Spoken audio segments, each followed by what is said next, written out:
Hello and welcome. I'm Jenny Florence from the A to Z of Emotional Health online library, and this is the final video in the series about bereavement and the process of grieving. I hope that this series has been helpful and has given you some understanding and some knowledge that might enable you to understand that what you're experiencing is a natural part of this very difficult and challenging process. As a final video in the series, I really wanted to perhaps share a little bit of personal information. I lost 7 people in 1 year.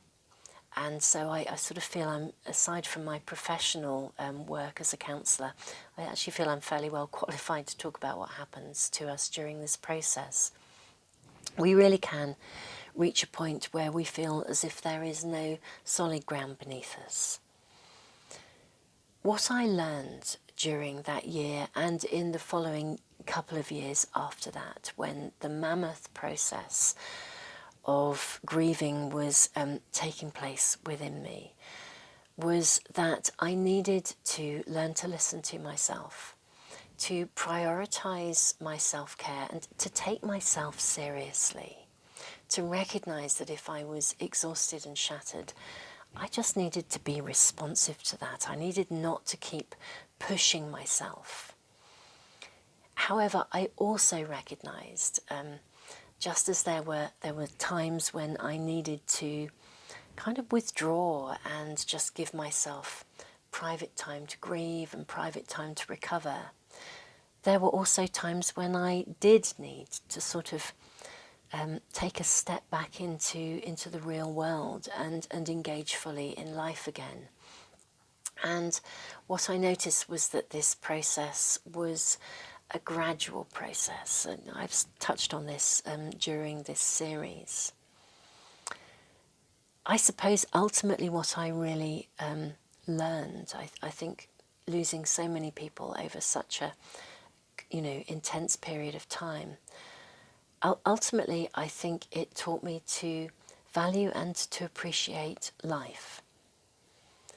I remember watching a television programme. It was a drama, and in it was a drama to do with World War II, and in it a young woman had lost her husband, and a lady in the village bumped into her in the street, and she said to her, "One day life will come knocking on your door again. Be sure to let it in." I've never forgotten that. I'm afraid I can't remember the name of the series, otherwise I would share that with you. But I have never forgotten that. And it returned to me during the course of my own recovery from losing so many people in such a short space of time.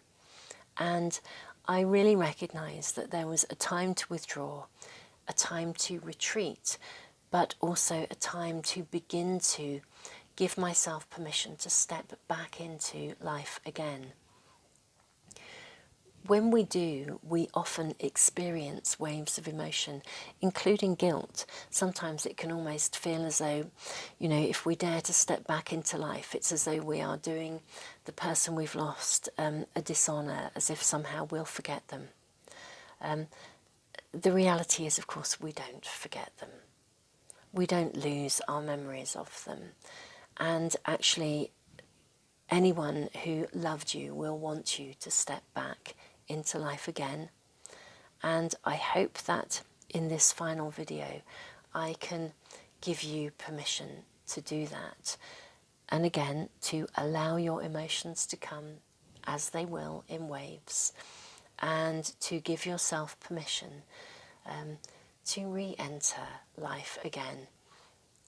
To know that the person you lost would want you to live fully, and to live fully in honour of them.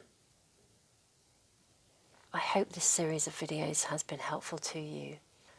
Do please share them with anyone you know who is struggling with the enormity of loss and grieving.